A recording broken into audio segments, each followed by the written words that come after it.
समाचार विस्तार से। महात्मा गांधी के पुण्यतिथि के अवसर पर राज्यपाल तमिलिसाई ने लंगर हाउस स्थित बापू घाट पर श्रद्धांजलि अर्पित की। कार्यक्रम में सीएस शांति कुमारी, डीजीपी अंजनी कुमार, मंत्री तलसानी और महमूद अली शामिल हुए। उद्योग मंत्री केटीआर ने मेदक जिले के मनोहरबाद में आईटीसी उद्योग की शुरुआत की। यह उद्योग 59 एकड़ में 460 करोड़ रुपए के निवेश से बनाया गया था। मंत्री केटीआर ने कहा है कि किसानों की आय बढ़ाने के लिए नीली क्रांति आई है। केटीआर ने कहा है कि विजया डायरी के माध्यम से किसानों की आय बढ़ रही है। उद्योग आने पर स्थानीय नेता सहयोग करें। मंत्री केटीआर ने कहा है कि उद्योग के साथ युवाओं को रोजगार के अवसर मिलेंगे। मंत्री केटीआर ने कहा है कि हमारे किसानों ने साबित कर दिया है कि सिंचाई चमत्कार कर सकती है। यह पता चला है कि तेलंगाना ने बहुत कम समय में प्रगति की है। उन्होंने कहा है कि जल संसाधन में क्रांति आई है। अति कम समय में बिजली प्राप्त की गई है। उन्होंने कहा है कि वे किसानों को 24 घंटे बिजली उपलब्ध करा रहे हैं। उन्होंने कहा है कि आईटीसी की सबसे बड़ी पेपर मिल तेलंगाना में है। उन्होंने कहा है कि आईटीसी के चेयरमैन संजीव पुरी तेलंगाना की तारीफ करने से खुश हुए। खुलासा हुआ है कि इस प्लांट में गेहूं का आटा, चिप्स, बिस्कुट और नूडल्स बनाए जा रहे हैं। मंत्री केटीआर ने कहा है कि हमने जल संसाधन में एक क्रांति हासिल की है। दुनिया की सबसे बड़ी लिफ्ट सिंचाई परियोजना कालेश्वरम 4 साल के भीतर पूरी हो गई है।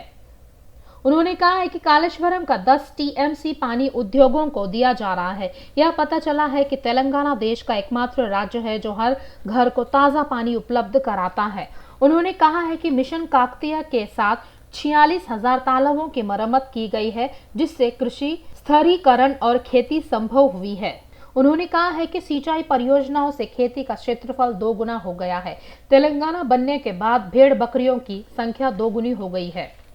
ప్రైమరీ హెల్త్ కేర్ సెంటర్లు కావచ్చు, లేదా ఇక్కడ ఉండే మన స్కూల్స్ కావచ్చు, వాటిని మెరుగ్గా చేసే క్రమంలో వారు సహకరించాలని కోరాను. తప్పకుండా సహకరిస్తానని చెప్పి కూడా వారు చెప్పినారు. దాంతోపాటు నా విజ్ఞప్తి మీ అందరితో కూడా ఏమంటే, ఒకప్పుడు హైదరాబాద్ ఒకనాడు నేను స్కూల్లో ఉన్నప్పుడు చదువుకుంటున్నప్పుడు I remember that Hyderabad was the nutraceuticals capital of India, nutraceuticals hub of India. हमें याद है सर कि कुछ जगह होते थे हैदराबाद में, काटेदान करके एक जगह है, राजेंद्र नगर कॉन्स्टिट्यूंसी में आता है. वहाँ की तरफ अगर हम जाते तो पहले वहाँ पूरा का पूरा वो बिस्किट का एक ये आता था, वहाँ पूरा एरिया में बिस्किट का स्मेल आता था. हमें बच्चों को मैं जब स्कूल में था तो एक्सकर्शन ले जाते थे हमें दिखाने की क्या क्या बनता है वहाँ पे. आज खुशी की बात यह है कि आपने फिर से सनफीस्ट यहाँ शुरू करके, बिंगो भी यहाँ शुरू करके, न्यूट्रोस्यूटिकल्स में भी हैदराबाद का फिर से एक बार अपना जगह बनाने का, अपना जगह फिर से एक अच्छा उम्मीद हमको दिलाया. దీంతో పాటు నేను సంజీవ్ పూరి గారిని అడిగింది ఏమంటే, వాళ్ళు ఇక్కడ బింగో ఏదైతే తయారు చేస్తున్నారో అదే విధంగా ఇతర ఉత్పత్తులు ఏవైతే తయారు చేస్తున్నారో, राज्य सरकार के बजट को मंजूरी नहीं मिलने के बाद तेलंगाना के राज्यपाल तमिलिसाई के व्यवहार पर विधानसभा अध्यक्ष पोचाराम श्रीनिवास रेड्डी और परिषद अध्यक्ष गुत्ता सुखेंदर रेड्डी ने प्रतिक्रिया व्यक्त की। गुत्ता सुखेंदर रेड्डी ने टिप्पणी की है कि संवैधानिक पदों पर बैठे लोगों को सावधान रहना चाहिए। उन्होंने कहा है कि लोकतांत्रिक व्यवस्था में आपस में अदला बदली की प्रवृत्ति होनी चाहिए। विकृत मन से सोचने वालों का मन अच्छा होना चाहिए। उन्होंने देश में सांप्रदायिक ताकतों पर देश के विकास में बाधा डालने का आरोप लगाया। स्पीकर पोचाराम श्रीनिवास रेड्डी ने कहा है कि हम अमीरों की संपत्ति गरीबों में बांट देंगे।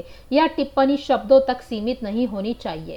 महात्मा गांधी ने कहा था कि सत्ता कभी स्थायी नहीं होती और अहंकार मत करो। सरकारें बदलने से कोई मतलब नहीं, लोगों की जिंदगी बदलना चाहिए। राजभवन के सूत्रों ने बताया है कि राज्यपाल तमिलिसाई ने राज्य सरकार को पत्र लिखकर सवाल किया है कि अगर लगातार दूसरी बार उनके भाषण के बिना विधानसभा की बजट बैठकें होती है तो बजट कैसे मंजूर किया जाएगा। पत्र में राज्यपाल ने सवाल किया है कि विधानसभा और परिषद का संयुक्त सत्र क्यों नहीं हो रहा है। दूसरी ओर जैसे जैसे बैठकों का समय नजदीक आ रहा है, राज्य सरकार तेलंगाना उच्च न्यायालय जाने के लिए तैयार है, क्योंकि बजट को राज्यपाल द्वारा अनुमोदित नहीं किया गया है। लंच मोशन पिटीशन आज दाखिल की जाएगी और राज्यपाल से बजट मंजूर करने को कहा जाएगा। मालूम होता है कि राज्य सरकार 3 फरवरी से विधानसभा की बजट बैठकें करने का फैसला पहले ही कर चुकी है।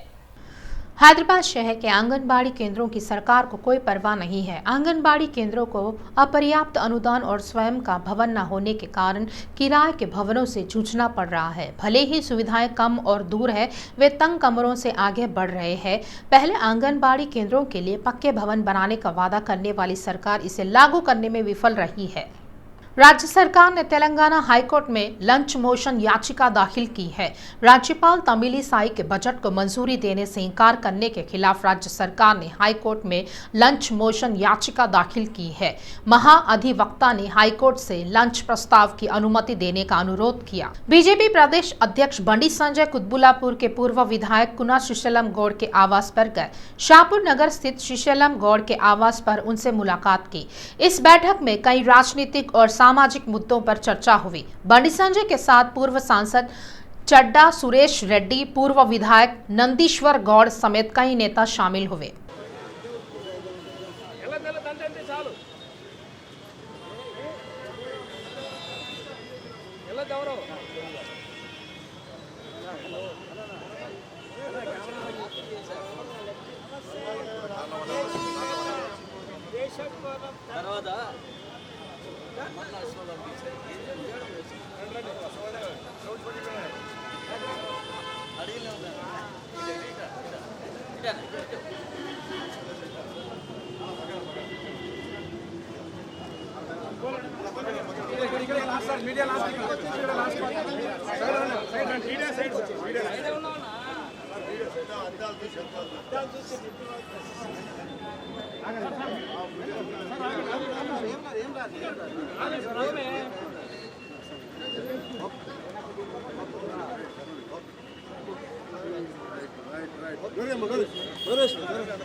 పేపర్స్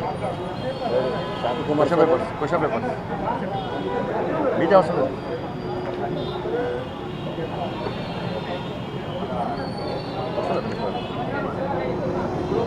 रविवार की रात डिप्टी मेयर समेत बीआरएस के 7 नेताओं को पुलिस ने मेडीपल्ली थाना अंतर्गत पिरजादीगुड़ा सहकारी सदस्य जगदीश्वर रेड्डी के कार्यालय में पोकर खेलते हुए पकड़ा। सूचना मिलने पर एसओटी पुलिस ने उन्हें रंगे हाथों पकड़ लिया है। महात्मा गांधी के पुण्यतिथि के अवसर पर टीपीसीसी के कार्यकारी अध्यक्ष अंजन कुमार यादव ने गांधी भवन में महात्मा गांधी की प्रतिमा पर पुष्पांजलि अर्पित की। पूर्व मंत्री संभानी चंद्रशेखर सहित अन्य वरिष्ठ नेताओं ने भी श्रद्धांजलि अर्पित की। राहुल गांधी द्वारा निकाली गई भारत जोड़ो यात्रा के सफल समापन के अवसर पर राहुल गांधी ने कश्मीर में राष्ट्रीय ध्वज फहराया। इसी तरह राष्ट्रव्यापी कार्यक्रम के तहत गांधी भवन में कार्यकारी अध्यक्ष अंजन कुमार यादव ने राष्ट्रीय ध्वज फहराया। अंजन कुमार यादव ने कहा है कि राहुल गांधी 4000 किलोमीटर से अधिक पैदल चल चुके हैं। उन्होंने कहा है कि कार्यक्रम पूरा हो गया है। उन्होंने खुलासा किया है कि भारत जोड़ो यात्रा हैदराबाद के चार मीनार से एक ऐतिहासिक यात्रा थी। आज राष्ट्रपिता महात्मा गांधी की पुण्यतिथि है। इस अवसर पर कांग्रेस के वरिष्ठ नेताओं ने अंबरपेट में गांधी की प्रतिमा का दौरा किया और पूर्व एमपी वीएच हनुमंत राव ने पुष्पमाला चढ़ाकर श्रद्धांजलि अर्पित की। इस अवसर पर हनुमंत राव ने राष्ट्र के लिए महात्मा गांधी द्वारा दिए गए बलिदानों को याद किया। उन्होंने कहा है कि हम सब महात्मा गांधी के पद चिन्हों पर चलकर महात्मा गांधी को सबसे बड़ी श्रद्धांजलि दे सकते हैं। इस कार्यक्रम में कांग्रेस नेताओं और कार्यकर्ताओं ने हिस्सा लिया और श्रद्धांजलि अर्पित की। महात्मा गांधी अमर है, महात्मा गांधी अमर है।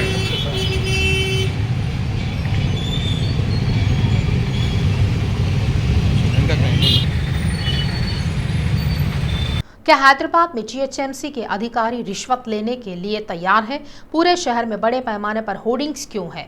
नियमों के विरुद्ध लगाए जा रहे होर्डिंग्स पर अधिकारी ध्यान क्यों नहीं दे रहे हैं? देखिए कहानी। पूर्व उपराष्ट्रपति वेंकैया नायडू ने सुझाव दिया है कि federation of special care dentistry को विकलांगों के लिए कम लागत पर दंत चिकित्सा सेवाएं प्रदान करने के लिए काम करना चाहिए। वेंकैया नायडू ने हैदराबाद में आयोजित federation of special care dentistry कार्यक्रम की शुरुआत की। इसमें FSCD के अध्यक्ष श्रीनिवास नॉमिनेनी महासचिव प्रिया वर्मा ने भाग लिया। वेंकैया नायडू ने फेडरेशन द्वारा प्रदान की गई सेवाओं की सराहना की।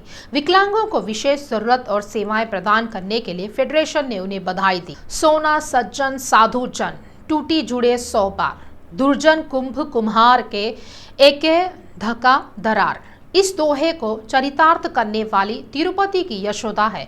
वह साधु जीवन जीते हुए मात्र एक सीने अभिनेता की भक्ति में लीन है। न सरकार इनकी सुध ले रही है और न जाने प्रशासन। वह भिक्षा मांगती है, सड़क पर सोती है, कई लोग उसे छेड़ते हैं, लेकिन कृष्ण की मीरा के समय उसने अपने दामन पर दाग नहीं लगने दिया। प्रस्तुत है इस संबंध में हमारे संवाददाता विक्रम सूर्यवंशी की यह रिपोर्ट। कुछ लोग इस यशोदा को पागल समझते हैं तो कुछ लोग बेबस मानते हैं। इसे कुछ लोगों ने आशियाना भी दिया, लेकिन वह प्रभास की फोटो से बतियाती हुई निकल पड़ती है। इस महिला का जीवन बेहद अनुशासित है और वह समय का पालन भी बखूबी करती है। इस प्रतिभावान यशोदा को प्रभास का इंतजार है और समाज की राज्य सरकार से सहायता की गुहार है। टेरू, यशोदा। कहाँ से आई आप? ऊरू, तिरुपति से। बचपन से चाहती है इन्हें और इनकी भक्ति करती है। मेरा नाम मनोज है। इसको 5 साल से देख रहा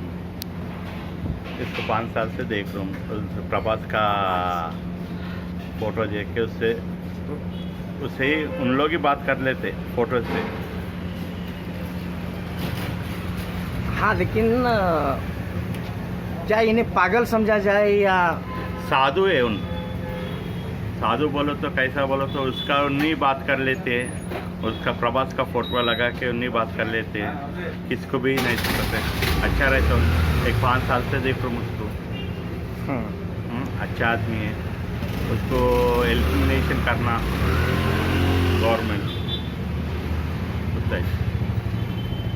ऐसा माना जाता है कि कई लोगों ने उनको शेल्टर में भी लेके गए हैं, लेकिन वो फिर प्रभास की फ़ोटो के साथ।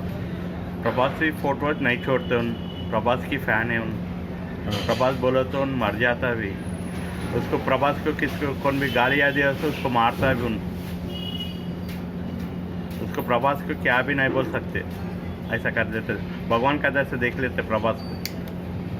हर इंसान में भगवान होता है। अच्छा। आप में भी है।